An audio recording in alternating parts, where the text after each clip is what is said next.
For the Lagos presentation of The Progress of Love at the Center for Contemporary Art. This performance that Jeleli has done in his neighborhood has been a really fantastic closing ceremony for what has been an extremely innovative project.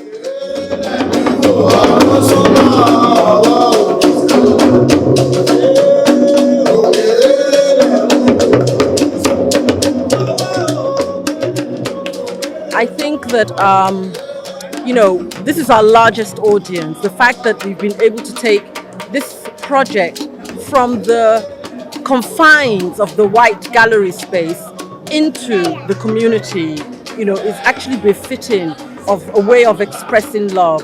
The response has been overwhelming. It's been extremely friendly, and I've spoken to some of the people who are been working with us. And, I think what's really interesting is the fact that they actually do understand what's going on more than one gives them, the credit for. And I think that the way in which Jeleli's performance fuses reality and fiction is extremely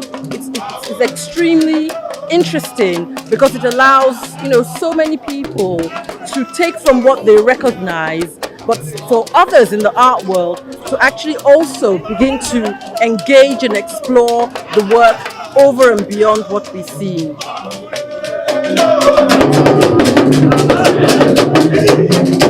Not even Africa, let's talk about Nigeria first. I think that I'm really happy that we've been able to bring, other artists. We've got students from Yabatech who are able to see something different. And I hope that will encourage them to begin to explore the boundaries of art over and beyond the confines of the white cube, of the gallery space, but also out of the canvas. How do you how do you express an emotion that doesn't necessarily have to be just a photograph or a painting or a sculpture? So I think that, this actually shows that there's so many possibilities, and I think a lot of artists will begin to explore it. That's what I hope anyway.